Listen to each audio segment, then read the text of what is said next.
Hey everyone, my name is Deepshikha Goswami. Welcome back to my YouTube channel. CSI NET examination में आप सब जानते हैं 3 sections होते हैं, part A, B and C. Section A में आपको 15 क्वेश्चंस अटेम्प्ट करने होते हैं और एक क्वेश्चन 2 नंबर का होता है, मतलब टोटल 30 मार्क्स का ये सेक्शन होता है, जहां पर आपकी कट ऑफ 120 प्लस मार्क्स पे आपको आराम से पक्का श्योर जीआरएफ मिल जाता है। वहां पर एक एक नंबर की बहुत वैल्यू होती है। तो मैं आपके सामने कुछ ऐसे सेशंस पहले भी डिस्कस कर चुकी हूँ जहां पर हमने ऐसे क्वेश्चंस डिस्कस किए हैं जो आप बिना किसी फॉर्मूला का इस्तेमाल किए बहुत आराम से सेक्शन में करके आ सकते हैं। आपको कोई कोर मैथमेटिक्स जानने की, फॉर्मूला जानने की जरूरत नहीं है, उसके बिना भी आप बहुत आराम से इन क्वेश्चंस को सॉल्व कर सकते हैं, इनमें अच्छे खासे मार्क्स अचीव कर सकते हैं। तो आज भी हम ऐसे ही कुछ क्वेश्चंस आपके साथ यहाँ डिस्कस करने वाले हैं। Let's begin this session. Make sure जितने भी लोग हमारे साथ जुड़ रहे हैं उन सभी ने सेशन को लाइक कर दिया है और चैनल को सब्सक्राइब कर लिया है। प्लस टेलीग्राम ग्रुप को जोड़ना बिल्कुल मत भूलिएगा, बिकॉज वहां सारी अपडेट्स, पीडीएफ, सेशन की अपडेट, लिंक, सब कुछ आपको वहीं मिल रहा होता है। प्लस आप जैसे कई हजार बच्चे वहां पर प्रेजेंट हैं जिनके साथ आप डिस्कस कर सकते हैं। जो चैनल है उसका लिंक आपको इस पर्टिकुलर वीडियो के पिन कमेंट में और डिस्क्रिप्शन बॉक्स दोनों जगह पर मिल जाएगा। Let's begin. तो पहला सवाल यहाँ पर आपके सामने है। पहले मैं आपको कुछ सेकंड्स का टाइम दूंगी कि आप इसको पढ़ लीजिए और अपने अकॉर्डिंग इसको सॉल्व करने की कोशिश कीजिए। एंड मीनवाइल हम इसको आपके साथ डिस्कस करना करते हैं स्टार्ट। ठीक है, तो सबसे पहले अगर हम यहाँ पर बात करेंगे क्या बोल रहा है क्वेश्चन आपसे, every element in the central column of the matrix, ठीक है, has a simple arithmetic relationship with the pairs on the left and the right in the corresponding row. मतलब कि ये जो बीच के नंबर्स आपको यहाँ पे दिखाई दे रहे हैं, इनका एक रिलेशनशिप है इस नंबर और इस नंबर के साथ में। मतलब इन दोनों रोज या इन दोनों कॉलम्स के जो नंबर्स हैं, इनके साथ में ये बीच के नंबर्स का एक रिलेशनशिप है और वो आपको यहाँ पर बेसिकली दिया हुआ है। अब इसके बेसिस पर आपको ये बताना है कि ये जो x यहाँ पर आपके सामने लिखा है इसकी वैल्यू क्या होगी। ठीक है, तो बहुत सिंपल है। यहाँ पर अगर आप एक पर्टिकुलर पैटर्न को एस्टेब्लिश कर पाए तो आप बहुत आराम से यहाँ पर इस पर्टिकुलर क्वेश्चन को सॉल्व कर सकते हैं। It's more of like a series type of question, ठीक है, जहां पर हम बेसिकली एक पैटर्न फाइंड आउट कर रहे होते हैं कि अच्छा ठीक है ऐसा ऐसा पैटर्न हो रहा है तो फिर ये इसका पर्टिकुलर नेक्स्ट जो कंडीशन है, नेक्स्ट नंबर होना चाहिए। ठीक है, फॉर एग्जाम्पल यहाँ पर अगर मैं बात करूंगी तो 17 और 12 एंड साथ में 19 एंड 23, ठीक है, जरा डिस्कस कर लेते हैं इसको। तो अगर मैं फॉर एग्जाम्पल 17 में से 12 को माइनस करूं तो मेरे पास बच रहा है 5। 19 और 23, 19 माइनस 23, तो बेसिकली यहाँ पर मेरे पास आएगा -4। तो एक्चुअली अगर मैं अब इन दोनों वैल्यू को क्या करूंगी, ऐड करूंगी, तो मेरे पास आएगा नंबर 1 आ जाएगा। ठीक है, और यही मुझे यहाँ पर दिखाई दे रहा है नंबर 1 है ना।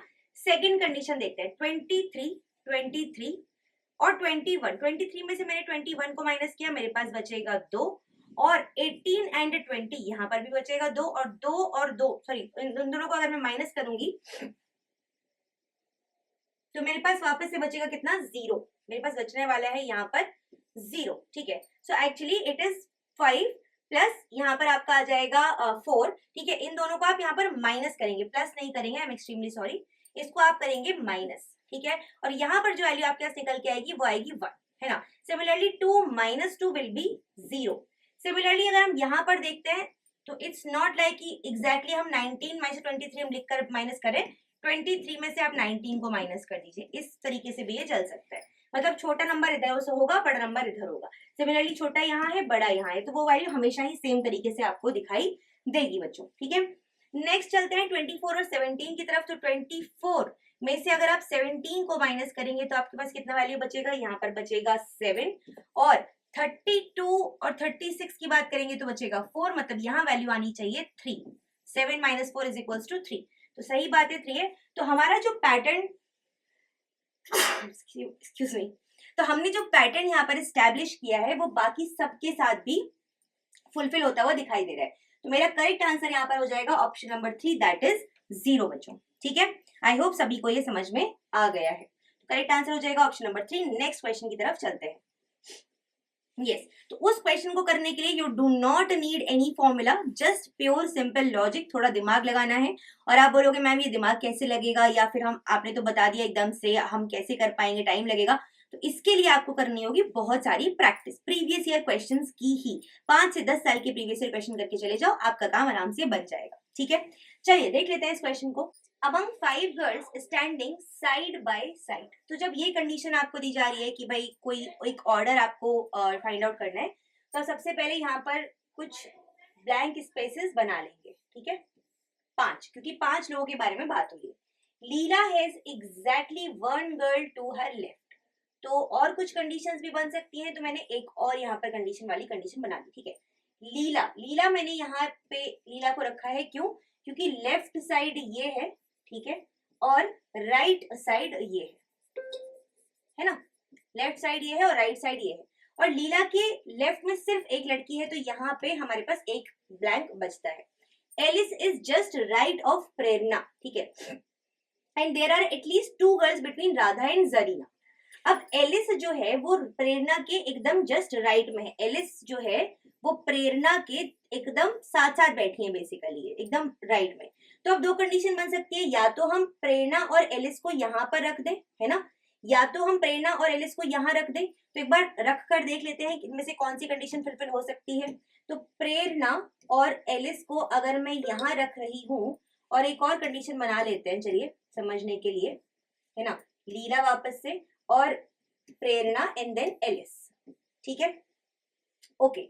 तो यहाँ पे हमारे पास कौन आ गया? फॉर एग्जाम्पल मान लीजिए राधा है, यहाँ पे जरीना है, ठीक है, यहाँ पे जरीना हो जाएगी, यहाँ पर राधा हो जाएगी, यहाँ पर सेम प्रेरणा एंड एलिस रहेगा। क्या ये वाली कंडीशन बन सकती है? ये वाली जो मैंने नेक्स्ट कंडीशन बनाई, जहाँ पे वापस से राधा एंड जरीना को हमने रखा, यहाँ पर हमने प्रेरणा और एलिस को लास्ट में रखा है। There are at least 2 girls between Radha and Zarina, तो मतलब जरीना बीच में आ जाएगी इस केस में, ठीक है। तो ये वाली कंडीशंस बन ही नहीं सकती, क्योंकि राधा और जरीना के बीच में कम से कम 2 लड़कियां होनी चाहिए ही चाहिए, ठीक है। तो अब गर्ल इन द मिडिल आपसे पूछा जा रहा है, तो सिंपल बात है, अगर आप इन दोनों ही कंडीशंस में देखेंगे तो बीच में कौन है? प्रेरणा है। तो यहाँ पर ऑप्शन नंबर 1 हो जाएगा बच्चों हमारा करेक्ट आंसर, ठीक है। आई होप आराम से ये क्वेश्चन आप लोग समझ। ओके, तो नेक्स्ट क्वेश्चन की तरफ चलते हैं बच्चों। Yes, a certain item of raw food contains 35% starch. एक of course raw food item के बारे में बात हो रही है, और उसमें क्या है? 35% स्टार्च है, 25% प्रोटीन है, बाकी बचा हुआ फाइबर है, ठीक है। बाकी बचा हुआ क्या है? फाइबर है। मतलब अगर मैं 100% में से निकालूं, 100% में से, तो कितना बचा फाइबर? फाइबर मेरे पास बचा 40%, क्योंकि ये 25 और 35 ये हो गया 60, ठीक है। The item is cooked by boiling in water which doubles its weight. तो इसका वेट जो है, जो भी था शुरुआत में, वो डबल हो जाता है ना। Half of the fibre in the food becomes soluble. जितना फाइबर था उसका आधा जो है वो कितना हो जाता है? क्या हो जाता है? सॉल्युबल हो जाता है, सॉल्युबलाइज कर जाता है। When cooked, if the cooked item weighs 200 ग्राम, तो कुक होने के बाद में जो आइटम है उसका वेट कितना है? 200 ग्राम है, 200 ग्राम है। The amount of soluble fibre उसमें कितना होगा, ठीक है। तो अगर 200 ग्राम यहाँ पर वेट है, तो इसका मतलब इनिशियल वेट कितना होगा? 100 ग्राम। मैंने अभी आपको दिखाया कि उसका वेट क्या हो गया था? कुक होने के बाद डबल हो गया था। इनिशियल वेट 100 ग्राम होगा। अब इनिशियल वेट अगर 100 ग्राम होगा, तो मैंने फाइबर बताया आपको इसका 40% है, तो फाइबर हो गया इसका 40%, मतलब 40 ग्राम्स, ठीक है। और आधा फाइबर जो है वो सॉल्युबलाइज कर जाता है, आधा इसमें से। तो इनिशियल कितना था? 40, उसमें से आधा सॉल्युबल किया, तो 40 का आधा मतलब 20 ग्राम। तो वही हो जाएगा यहाँ पर करेक्ट आंसर। आपको बस इस तरीके से इनको कनेक्ट करके इसका आंसर तक पहुंचना था, nothing else. Very very easy type of question. सिर्फ डायरेक्टली कोई फॉर्मूला तो लगा नहीं रहे हम यहाँ पे, डायरेक्टली इनको समझ रहे हैं और सॉल्व कर रहे हैं, ठीक है। तो ऑप्शन नंबर 3 हो जाएगा बच्चों यहाँ पर आपका करेक्ट आंसर। चलते हैं नेक्स्ट क्वेश्चन की तरफ। यस, तो यहाँ पर बेसिकली आपको क्या दिया हुआ है? एक डायग्राम दिखाया हुआ है। एक बॉल जो है वो स्टार्ट कर रही है rolling from the edge of the slope. इस पॉइंट से, स्लोप के एज से, किनारे से एकदम रोल करना स्टार्ट कर रही है। कब? At time T as 0 in the diagram. मतलब बेसिकली यहाँ पे आप देख सकते हो 0, इस ग्राफ में जो 0 पोजिशन है ये, ठीक है। टाइम टी पर शुरुआत हो रही है इसकी। Now referring to the graph A B C, तो ये ग्राफ हो गया आपका ए, ये ग्राफ हो गया बी और ये ग्राफ हो गया सी, है ना। Referring to the graph A B C which of the following statement is correct. अब किस बारे में बात हो रही है, फ्रिक्शन या विदाउट फ्रिक्शन की बात हो रही है। देखो बहुत सिंपल बात है, मैं थोड़ा जूम करके आपको इसको दिखाती हूँ। यस, आप इस ग्राफ को देख पा रहे होंगे बहुत क्लियरली, थोड़ा जूम करके, ठीक है, और देख पा रहे होंगे क्लियरली जूम करके इसको। अब आप खुद सोच के देखो, जब हम फ्रिक्शन लेस कंडीशन के बारे में बात करते हैं, कोई फ्रिक्शन नहीं है, आपको पता है फॉर एग्जांपल अगर यही कंडीशन होती, अगर यहाँ पर कोई फ्रिक्शन नहीं होगा, zero friction, no air nothing, कोई बीच में कोई मॉलिक्यूल्स नहीं है, पार्टिकल्स नहीं है, कोई एयर नहीं है, कुछ भी फ्रिक्शन नहीं है, मतलब कोई ऐसी चीज जो इसके मूवमेंट को रोके, ऐसी कोई चीज अगर नहीं है, तो क्या होगा, ये जिस स्पीड से यहाँ जाएगी उसी से यहाँ से वहां वापस आएगी, फिर जाएगी, फिर वापस आएगी, फिर जाएगी, वापस आएगी, ऐसा ही ये करती रहेगी थ्रू आउट, जब तक आप इस पे एक्सटर्नल फोर्स लगाकर इसको रोके नहीं। ठीक है, तो बहुत सिंपल है कि ये जो थर्ड ग्राफ मुझे दिखाई दे रहा है, ये बिल्कुल वही पैटर्न दिखाई दे रहा है, इसमें कहीं पे भी इस ग्राफ में कोई चेंजेस मुझे आते हुए नहीं दिखाई दे रहे, मतलब सी तो पक्का विदाउट फ्रिक्शन वाली कंडीशन यहाँ पर फुलफिल हो रही है। ठीक है, विदाउट फ्रिक्शन वाली कंडीशन। तो C depicts motion without friction आपका फर्स्ट में दिया है, C depicts motion without friction third fourth में दिया है, मतलब 2 या 3 तो आंसर नहीं होगा। ठीक है, 2 या 3 तो आंसर नहीं होगा। नेक्स्ट चलते हैं। अब ए और बी के बारे में देख लेते हैं। देखो अगर फ्रिक्शन के साथ ऑब्वियसली बात है, धीरे धीरे धीरे धीरे उसकी स्पीड कम होती जाएगी, एक पॉइंट के बाद उसकी स्पीड बिल्कुल जीरो हो जाएगी, है ना। पोजीशन की अगर हम बात करें तो बिल्कुल मिड पॉइंट पे पहुंच जाएगी। तो अगर हम यहाँ देख रहे हैं, फॉर एग्जाम्पल इसकी बात कर रहे हैं अगर हम, ठीक है, तो यहाँ पे शुरुआत जो हो रही है आप देख सकते हो, यहाँ पे एकदम शुरुआत कहाँ से हुई, जैसे यहाँ पे देख सकते हो शुरुआत यहाँ से हुई, नीचे गए, बट और धीरे धीरे वो चीज कम होती जा रही है। सिमिलरली यहाँ पे भी, लेकिन यहाँ शुरुआत जीरो से हो रही है, यहाँ शुरुआत जीरो से हो रही है, which is not the case in the diagram. हमें डायग्राम में शुरुआत यहाँ से दी हुई थी, इस पॉइंट से। ठीक है, तो बहुत सिंपल बात है कि सेकंड जो है वो नहीं फुलफिल करेगा, मतलब ए होगा विद फ्रिक्शन वाली कंडीशन, और ऑप्शन नंबर 1 हो जाएगा आपका यहाँ पर करेक्ट आंसर बच्चों। ऑलराइट, चलिए जी अगले सवाल की तरफ चलते हैं। नाउ इस केस में आपको क्या दिखाया जा रहा है, the graph shows average run rate runs scored per over by teams A and B in a 20 overs cricket. 20 over के क्रिकेट में ये जो ए ब्लू से दिख रहा है आपको, ये टीम ए है, रेड वाला टीम बी है। ठीक है, 20 ओवर की क्रिकेट में। Now select the incorrect statement, आपको सिलेक्ट करना है। पहला स्टेटमेंट क्या बोल रहा है, team B scored more runs than team A in the first 10 overs. शुरुआत के 10 ओवर, मतलब यहां तक की बात हो रही है, इसमें बी ने ए से ज्यादा स्कोर किया है। तो बी कौन सा था, रेड था। आपको दोनों ही जगह ग्राफ ज्यादा दिखाई दे रहा है, हाँ बिल्कुल सही बात है, इसमें तो कुछ भी गलत चीज नहीं है। ठीक है, सेकेंड स्टेटमेंट क्या बोल रहा है, team A scored more runs than team B in all. Team A scored more runs than team B in all. Total की बात हो रही है, मतलब यहां से लेके यहां तक ए ने बी से ज्यादा स्कोर किया है।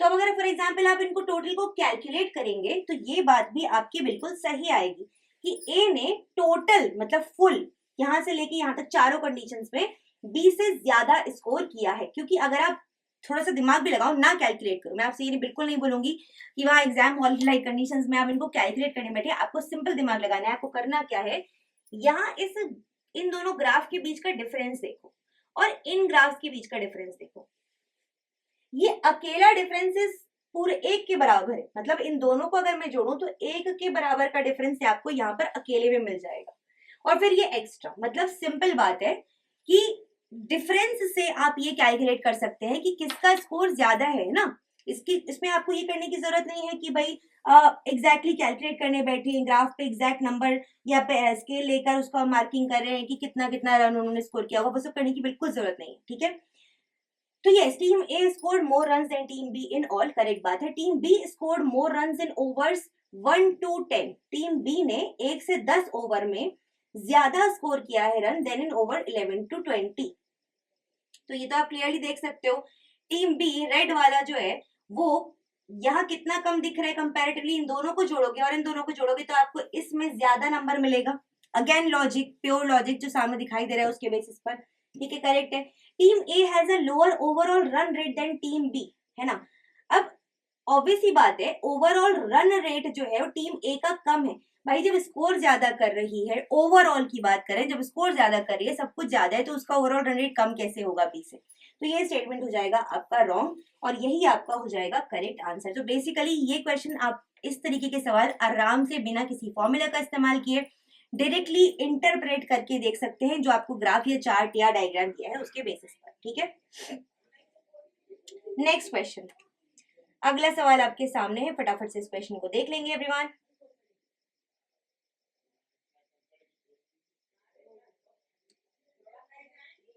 जी, the total monthly income of a family is split into expenses on food, house rent, college fees, entertainment, miscellaneous items, savings as per shown in the pie chart। ठीक है, यहाँ पे एक पाई चार्ट आपको दिखाया जा रहा है और उसमें आपको टोटल मंथली इनकम जो है फैमिली की वो स्प्लिट की हुई है एक्सपेंसेस में, food, house rent etcetera etcetera.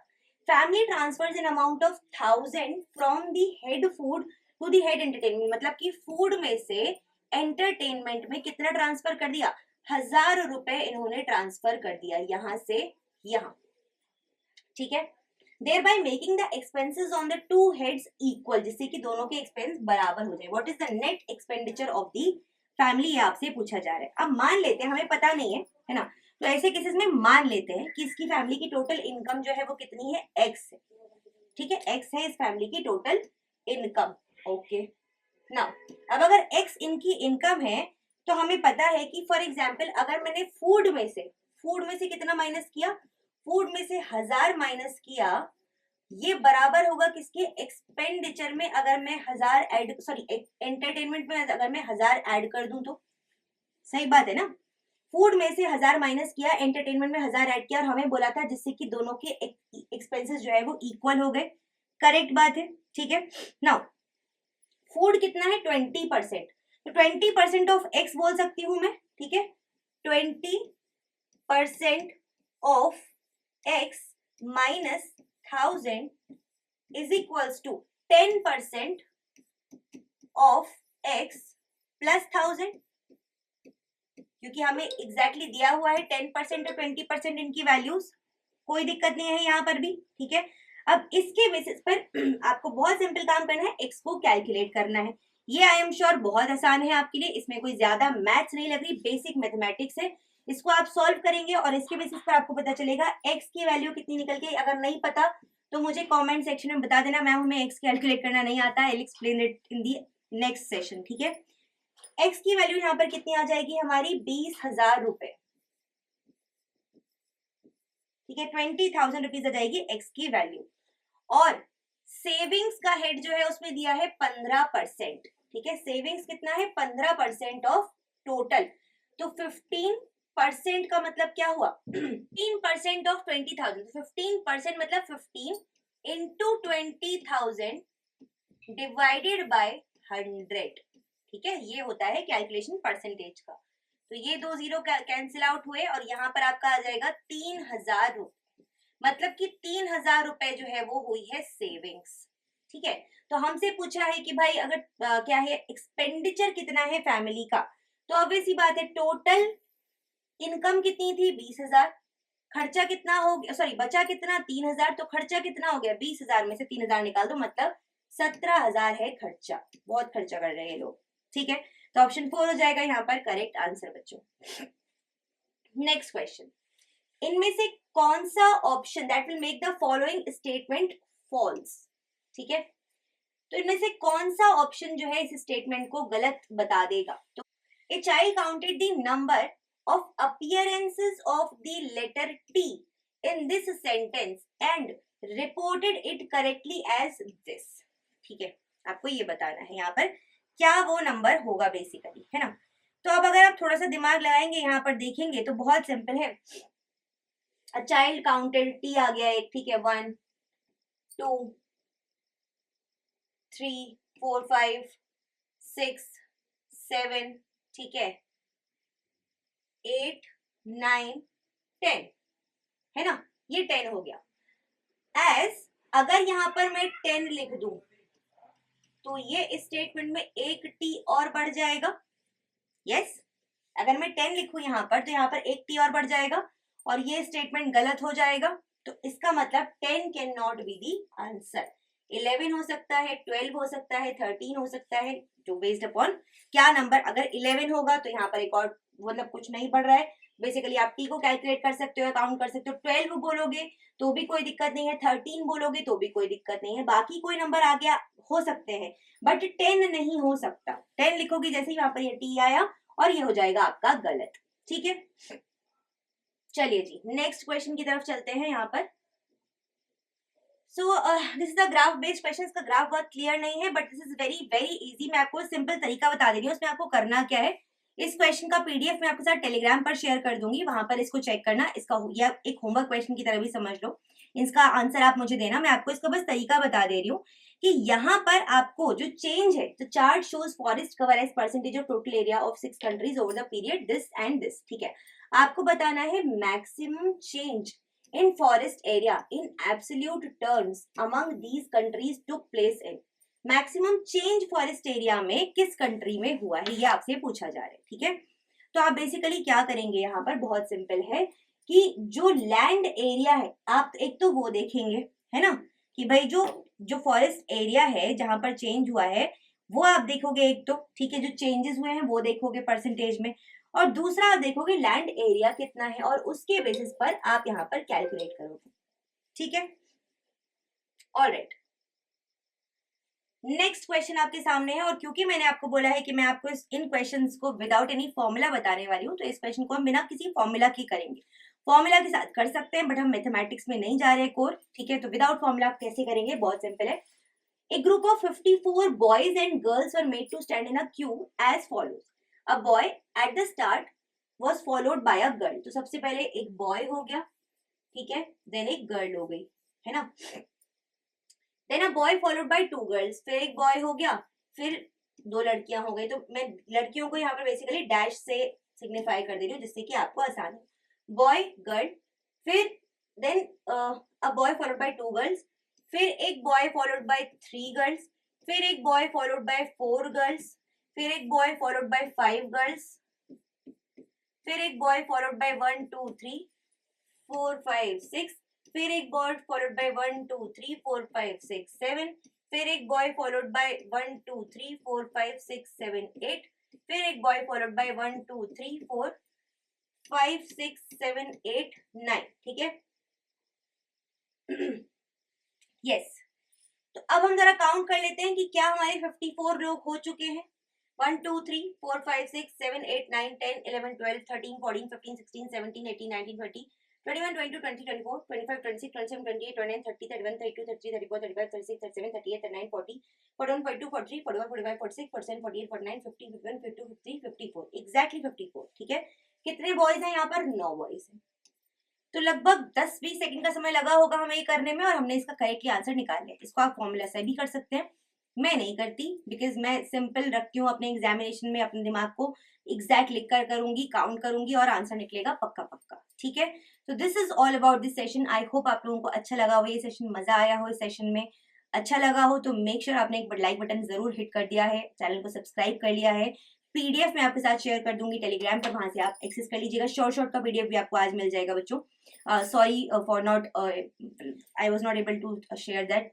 ठीक है, इसको भी आप वहां से एक्सेस कर सकते हैं, टेलीग्राम का लिंक आपको डिस्क्रिप्शन बॉक्स में मिल जाएगा। एंड मेक श्योर आप सभी ने चैनल को सब्सक्राइब कर लिया है, आपके लिए एक बहुत अमेजिंग सरप्राइज आने वाला है। मोस्टली आज है मंडे, वेडनेसडे या ट्यूसडे रात तक आपको वो सरप्राइज मिल जाएगा इस चैनल पे। जो लोग भी जुड़ रहे हैं वो उनको एक्चुअली मजा आने वाला है, आपकी एग्जाम के लिए मजेदार चीज है।